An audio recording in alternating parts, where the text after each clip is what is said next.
Hello students, welcome to PBM study. पिछले video में हमने भ्रूण कोश के परिवर्धन के बारे में पढ़ा था और भ्रूण कोश के प्रकार पढ़े थे।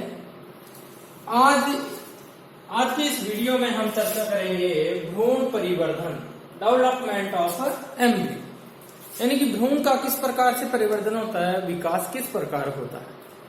ठीक है, तो द्विनिषेचन के दौरान हमने एक बात पढ़ी थी कि भ्रूण कोश में दो नर युग्मक प्रवेश करते हैं। एक नर युग्मक अंड कोशिका के साथ संलयित होकर के युग्मनज का निर्माण करता है और दूसरा नर युग्मक द्वितीयक द्विगुणित केंद्रक के साथ संलयित होकर के भ्रूण कोश का निर्माण करता है। तो भ्रूण कोश वाली बात तो हमने पढ़ ली है। आज हम देखेंगे कि जो युग्मनज बना था एक नर युग्मक और अंड कोशिका के मिलने से, तो जो युग्मनज बना उससे भ्रूण का विकास किस प्रकार होता है। ठीक है, तो इसका अध्ययन सबसे पहले किसने किया, यानी भ्रूण परिवर्धन का अध्ययन। तो अध्ययन करने वाले साइंटिस्ट थे हेंस्टी, और कब किया था, 1840 में इन्होंने इसका अध्ययन किया।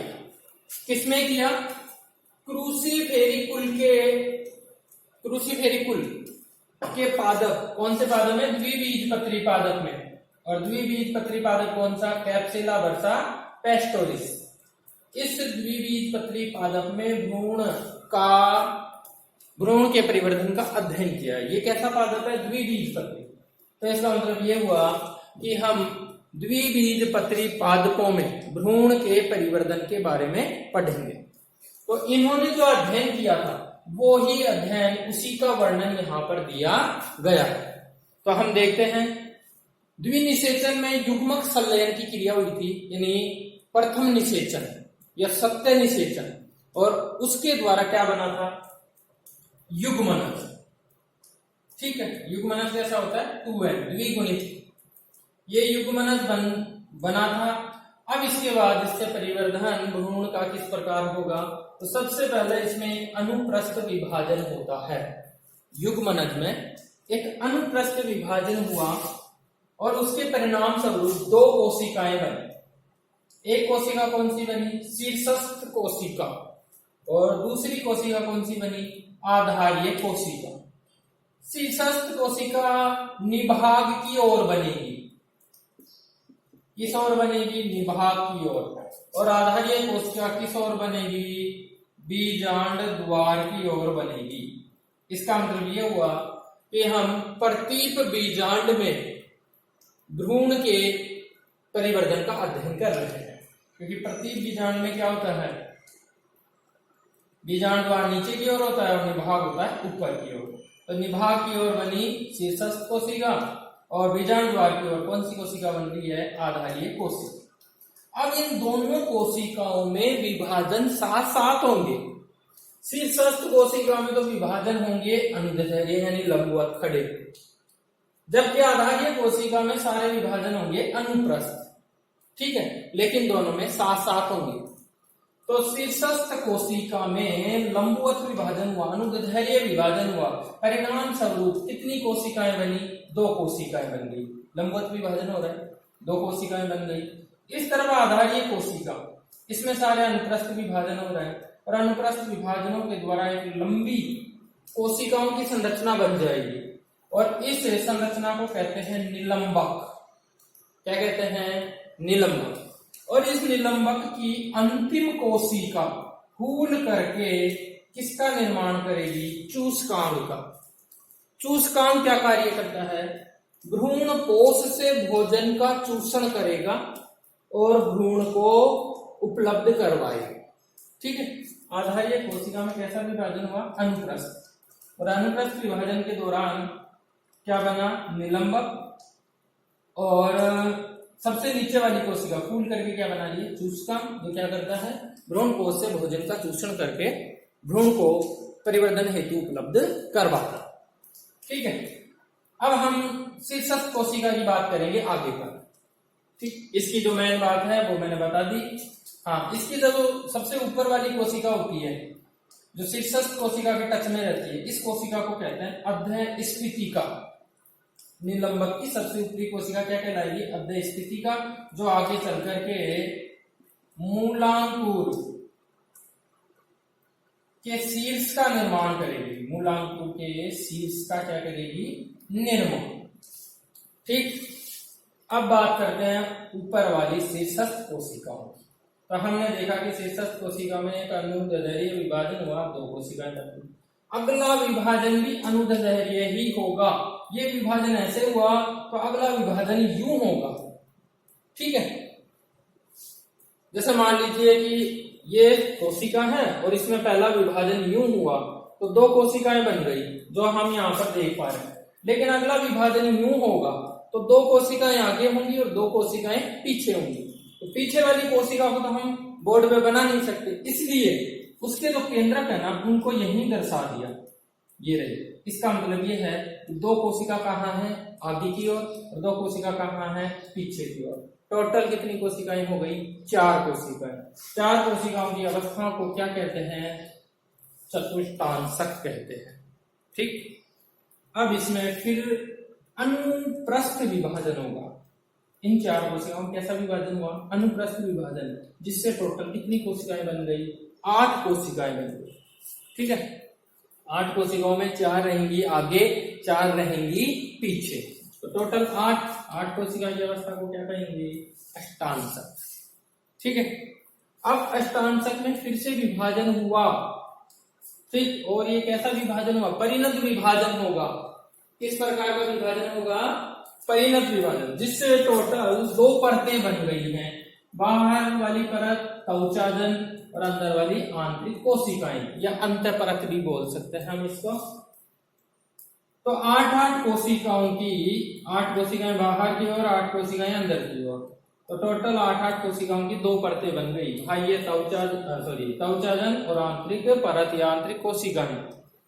अब ये त्वचाजन जो कोशिकाएं हैं, ये लगातार अपनत विभाजनों के द्वारा भ्रूण की बाह्य त्वचा का क्या करेंगी? निर्माण। भ्रूण की बाह्य त्वचा का क्या करेंगे? निर्माण। और आंतरिक कोशिकाएं जो अंदर की ओर है, ये क्या क्या बनाएंगी? ये बनाएंगी बीज पत्राधार, जो आगे हम और जो संरचना बनाने वाले हैं उसमें दिखाई देगा। और क्या बनाएंगी ये आंतरिक कोशिकाएं? बीज पत्र के भरण विभज्योतक। विभज्योतक क्या होता है? ऐसे उत्तक जिनमें विभाजन क्षमता हो, जो लगातार विभाजन करते रहे। तो बीज पत्र में भरण विभज्योतक का निर्माण भी किससे होगा? आंतरिक कोशिका से। और इनके द्वारा, आंतरिक कोशिका के द्वारा क्या बनेगा? प्राक एदा तंत्र। देखो, एदा आपकी पढ़ी हुई है 11th क्लास में। एदा का मतलब है कि जाइलम और फ्लोएम के बीच में एदा होती है। ठीक है, और एदा भी एक विभज्योतक कोशिकाएं हैं जो विभाजित होकर के और वृद्धि करने का क्या करती हैं? कार्य। तो भाई त्वचाजन से बनी बाह्य त्वचा, और आंतरिक कोशिकाओं से क्या क्या बन रहा है? बीज पत्राधार बनेगा, बीज पत्र के भरण विभज्योतक बनेंगे, और प्राक एदा तंत्र बनेगा। एदा तंत्र बनेगा। ठीक है, जो जाइलम और फ्लोएम के बीच में उपस्थित होता है। अब इन कोशिकाओं में लगातार विभाजन होते रहेंगे और बहुकोशिकीय संरचना का क्या होगा? निर्माण, जिसको हम कह सकते हैं प्राक भ्रूण, प्रारंभिक भ्रूण, यानी अभी परिपक्व नहीं हुआ है, प्रारंभिक है। प्राक भ्रूण मतलब प्रारंभिक, कच्चा भ्रूण। ठीक, जो शुरुआती अवस्था में तो कैसा होता है? गोल होता है, लेकिन फिर बाद में ये हृदयाकार आकृति ग्रहण कर लेता है। हृदयाकार आकृति। ठीक, इसमें 2 लोब बन गए, 2 पालियां बन गई, जो आगे चल करके बीज पत्रों का क्या करेंगी? निर्माण। ठीक, तो नेक्स्ट जो स्ट्रक्चर आएगी उसको देखने से पहले एक बार हम दोबारा से ये रिपीट कर लेते हैं। तो सबसे पहले क्या हुआ कि युग्मक संलयन की क्रिया के द्वारा बना युग्मनल। युग्मनल में एक अनुप्रस्थ विभाजन हुआ तो 2 कोशिकाएं बनी। निभाग की ओर बनी शीर्षस्थ कोशिका, बीजांड द्वार की ओर बनी आधार्य कोशिका। दोनों में विभाजन साथ साथ होंगे, लेकिन इसमें होगा अनुदैर्घ्य विभाजन, इसमें होंगे अनुप्रस्थ विभाजन। आधार्य कोशिका में लगातार अनुप्रस्थ विभाजनों के द्वारा एक निलंबक का निर्माण हुआ, और निलंबक की अंतिम कोशिका फूल करके किसका निर्माण करती है? चूस्कांक का। चूसकांग का कार्य भी बताया, भ्रूण कोश से भोजन का चूषण कर भ्रूण को उपलब्ध करवाना। और निलंबक की सबसे ऊपरी कोशिका अद्य स्थितिका कहलाती है। इसका क्या काम है? मूलांकुर के शीर्ष का निर्माण करना। अब रही बात शीर्षस्थ कोशिका की, इसमें अनुदैर्घ्य विभाजन हुआ, 2 कोशिकाएं बनी। फिर एक और अनुदैर्घ्य विभाजन होगा इस विभाजन के समकोण पर, इस प्रकार से। तो 2 कोशिकाएं आगे, 2 कोशिकाएं पीछे, टोटल 4 कोशिकाएं बन गई। 4 कोशिका की अवस्था को क्या कहते हैं? चतुष्टांशक। इनमें फिर से विभाजन हुआ अनुप्रस्थ अब की बार, और टोटल बन गई 8 कोशिकाएं, क्या कहेंगे? अष्टांशक। इसमें हुआ परिणत विभाजन, जिसके परिणाम स्वरूप 2 परतें बन गई, 8 बाहर की ओर, 8 अंदर की ओर। बाह्य परत को कहते हैं त्वचाजन, जिससे भ्रूण की बाह्य त्वचा का निर्माण होगा। आंतरिक कोशिकाएं जो बीज पत्राधार बनाएंगी, बीज पत्र के भ्रण विभजोतक का निर्माण करेंगी, और प्राक एदा तंत्र का क्या करेंगी? निर्माण। प्राक यानी प्रारंभिक एदा तंत्र का निर्माण करेंगे। और फिर इन कोशिकाओं में लगातार विभाजन के परिणाम स्वरूप बहुकोशिकीय संरचना का निर्माण होगा, जिसे कह सकते हैं हम प्रारंभिक भ्रूण यानी कि प्राग भ्रूण, जो शुरू में गोलाकार है, बाद में हृदयाकार आकृति ग्रहण कर ले। अब इसके बाद में किस प्रकार से इसका डेवलपमेंट होगा वो हम देखते हैं।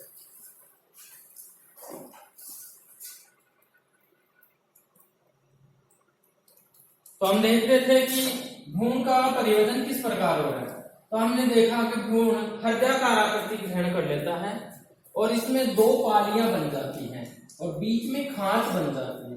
तो दोनों पालियां ऊपर की ओर वृद्धि करके 2 बीज पत्रों का निर्माण कर लेती हैं। और हम द्विबीजपत्री पादप में भ्रूण का अध्ययन कर रहे हैं, तो सीधी सी बात है, कितने बीज पत्र बनेंगे? 2 बीज पत्र बनेंगे। कैसे बने? इन 2 पालियों के द्वारा बने।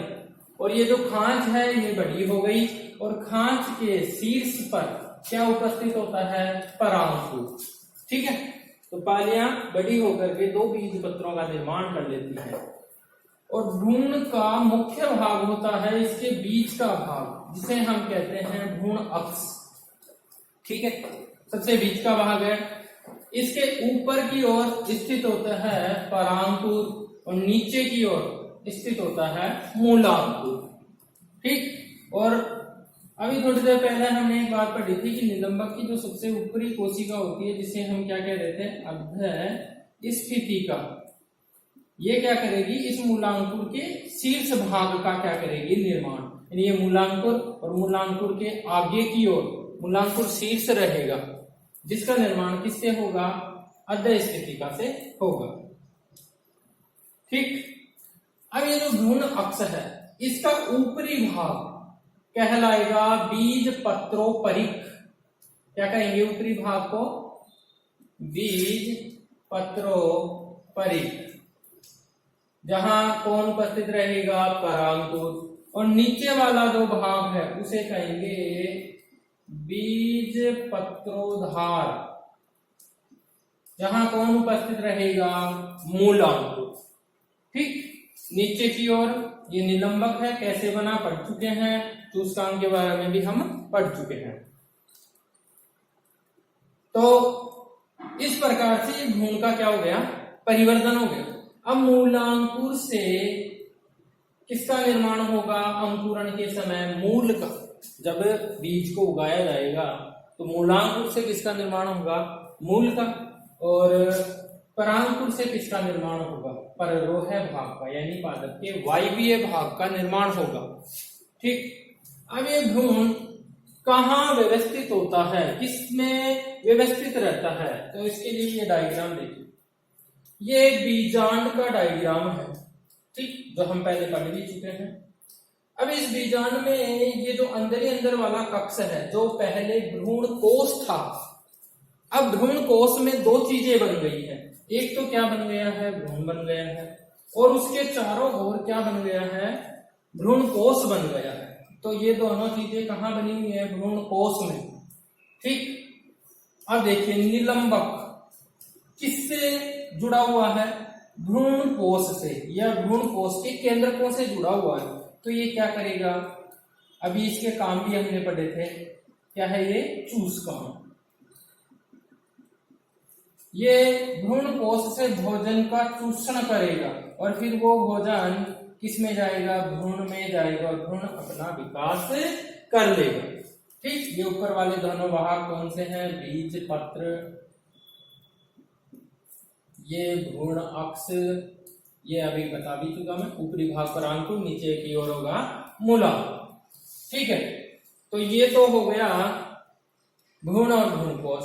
अब कुछ पादपों में इनके चारों ओर एक परत और हो सकती है जिसको हम कहेंगे बीजांडकाय।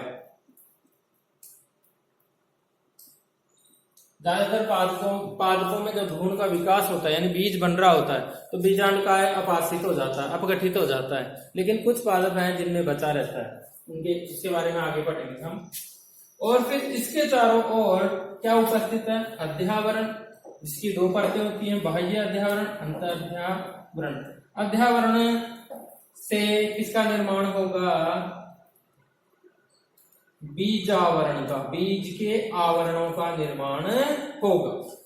ठीक, तो इस प्रकार से भ्रूण का परिवर्धन होता है। तो भ्रूण कहाँ उपस्थित रहेगा, भ्रूण कोश के अंदर की ओर, इसके चारों तरफ क्या उपस्थित रहेगा, भ्रूण कोश, जो इसको पोषण देता रहेगा और पोषण के द्वारा भ्रूण का क्या होगा, विकास होगा। ठीक, और पूरा बीजांड बीज का निर्माण कर लेगा। कैसे करेगा ये हम आगे देखें। ठीक है, तो हमने देखा कि भ्रूण का परिवर्तन किस प्रकार होता है। तो भ्रूण कोश का परिवर्तन हो चुका है, भ्रूण का परिवर्तन हो चुका है। अब हम देखते हैं बीज का परिवर्तन, डेवलपमेंट ऑफ सीड। ठीक है, तो बीज किस प्रकार बनता है, बीज का परिवर्तन कैसे होता है ये देखते हैं। तो सबसे पहले हम बात करेंगे बीजांड की। बीजांड इस प्रकार का होता है प्रारंभिक अवस्था में, फिर जब जैसे जैसे परिवर्तन हुए तब क्या क्या हुआ कि जो भ्रूण कोश है वहां पर किसका निर्माण हो गया, भ्रूण का व भ्रूण कोश का। ठीक, अब इसके बाद में बीजांडकाय। बीजांडकाय का क्या होगा, तो ज्यादातर पादपों में जब भ्रूण कोश का परिवर्तन होता है उस समय बीजांडकाय अपघटित हो जाता है, नष्ट हो जाता है। लेकिन कुछ पादप हैं जिनमें बीजांडकाय एक पतली परत के रूप में उपस्थित रहता है और फिर इसे कहते हैं परिभ्रूण कोश। कुछ पादपों में बीजांडकाय एक पतली परत के रूप में उपस्थित रहेगा, उसे क्या कहते हैं, परिभ्रूण कोश। और ये परिभ्रूण कोश किसमें पाया जाता है, काली मिर्च। ठीक, क्या बताया, ज्यादातर पादपों में भ्रूण कोश का जब परिवर्तन होता है उस समय बीजांडकाय अपघटित हो जाता है, नष्ट हो जाता है। लेकिन काली मिर्च में ये एक पतली परत के रूप में उपस्थित रहेगा और इसे क्या कहेंगे, परिभ्रूण कोश। ये बीजांडकाय की बात हुई। अब बात करते हैं अध्यावरण का क्या होगा। तो बाह्य अध्यावरण से बनेगा बाह्य बीज चौल या बीज का आवरण और अंत से बनेगा अंत बीज चौल। ठीक है, दो अध्यावरणों से दो बीज चौल या आवरण बन गए। तो बाह्य बीज चौल को टेस्टा और अंत बीज चौल को टेगमेन कहते हैं। बाह्य बीज चौल क्या कहलाएगा, टेस्टा, और अंत बीज चौल क्या कहलाएगा, टेगमेन। तो ये बात हो गई किसकी, अध्यावरण की। अब बात करते हैं कि बीजांड वरंत का क्या होगा। तो बीजांड वरंत बदल जाएगा बीज वरंत में। इसमें बदल जाएगा बीज वरंत। देखिए मटर की फली सबने देखी है, तो उसमें जो मटर के दाने होते हैं वो एक छोटी सी संरचना द्वारा जुड़े हुए होते हैं छिलके से। ठीक, इस छोटी सी संरचना को ही क्या कहते हैं, बीज वरंत। ये किससे बनता है, बीजांड वरंत से बनता है। यानी बीज वरंत पहले बीजांड वरंत होता है, उसके बाद बीजांड वरंत किसमें बदल जाता है, बीज वरंत। इसका मतलब ये हुआ कि एक बीजांड से एक बीज का निर्माण होता है।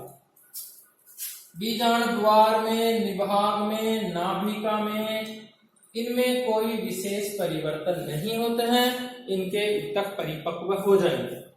ठीक है, तो दोबारा सुन लीजिए कि पूरा जो बीजांड है ये किस में बदल जाता है, बीज में बदल जाता है। कैसे बदलेगा, भ्रूण कोष में क्या क्या बन गए, भ्रूण और भ्रूण कोष बन गए। ठीक, बीजांड का ज्यादातर पात्रों में तो नष्ट हो जाता है, लेकिन काली मिर्च में परिभ्रूण कोष की एक पतली परत के रूप में उपस्थित रहेगा। अध्यावरण, बाह्य अध्यावरण से बाह्य बीज चोल बनेगा, अंतर्ध्यावरण से अंतर बीज चोल बनेगा। इसको टेस्टा और इसको टैगमैन कहते हैं। ठीक, बीजांड वरंत किसमें बदल गया, बीज वरंत में। बीजांड द्वार में, नाभिका में, इनमें कोई विशेष परिवर्तन होंगे नहीं। ठीक है, अब कुछ विशेष बात कर लेते हैं। कुछ पादप ऐसे होते हैं जिनके बीजांड के चारों ओर मांसल भाग पाया जाता है। ये तो क्या है, अंदर बीजांड, और इसके चारों ओर मांसल यानी गुद्देदार भाग पाया जाता है, और इस गुद्देदार भाग को कहते हैं एरिल, जो खाने योग्य होता है। तो इसका एग्जाम्पल है लीची। तो लीची होती है उसमें खाने योग्य भाग कौन सा होता है, एरिल होता है। ठीक है, और एरिल किसे कहते हैं, बीजांड के चारों ओर मांसल भाग जो है उसे एरिल कहते हैं, और ये एरिल जो है इसमें पाया जाता है लीची में। ठीक, तो अगर क्वेश्चन पूछा जाए कि लीची में खाने योग्य भाग कौन सा होता है, तो वो होता है एरिल। यूफोर्बिएसी ये कुल है, इसके पादपों में जो बीजांड द्वार होता है, यहां बीज बनते समय यहां पर एक सफेद रंग की पट्टी या रेखा जैसी संरचना बन जाती है। जब बीजांड से बीज बन रहा होता है तब बीजांड द्वार पर एक सफेद रंग की रेखा या पट्टी या सफेद रंग की संरचना बन जाती है। कौन से कुल के पादपों में, यूफोर्बिएसी कुल के पादपों।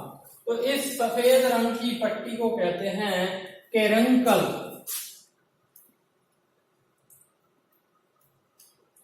ठीक, जैसे इसका इस कुल के पादप का उदाहरण है तो अरंडी।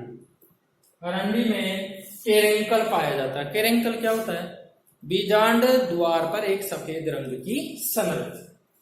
ठीक है, एक बीजपत्री पादप, एक बीजपत्री की बात कर रहे हैं, उनमें बीजांड द्वार पर एक पलग नुमा संरचना पाई जाती है। एक बीजपत्री पादपों में बीजांड द्वार पर एक पलग नुमा संरचना पाई जाती है, और उस पलग नुमा संरचना को कहते हैं ओपर्कुलम। इनमें पाए जाते हैं एक बीजपत्री पादप। ठीक है, एक बार दोबारा सुन लीजिए, यहाँ पर तो रिपीट करवा दिया था। कुछ पादप ऐसे होते हैं जिनके बीजांड के चारों ओर मांसल भाग पाया जाता है, खाने योग्य भाग। ठीक है, जिसे एरिल कहते हैं, और ये पाया जाता है लीची में। यूफोर्बिएसी कुल के पादपों में बीजांड द्वार पर एक सफेद रंग की संरचना पाई जाती है, जिसे केरंकल कहते हैं। एक बीजपत्री पादपों में बीजांड द्वार पर एक पलग नुमा संरचना पाई जाती है, जिसे कहते हैं ओपर्कुलम। तो इस प्रकार हमने देखा कि बीज का परिवर्धन किस प्रकार होता है, यानी बीजांड पूरा किस में बदल गया, बीज में बदल गया। ठीक है, तो एक बीजांड से एक बीज का निर्माण होगा। अगर अंडाशय में जितने एक से ज्यादा बीजांड है तो एक से ज्यादा बीज बनेंगे, मतलब जितने बीजांड होंगे उतने ही बीजों का क्या हो जाएगा, निर्माण। ठीक है, तो आज के इस वीडियो में हमने भ्रूण का परिवर्तन और बीज का परिवर्तन पढ़ा। इसके आगे के टॉपिक हम नेक्स्ट वीडियो में देखेंगे। धन्यवाद।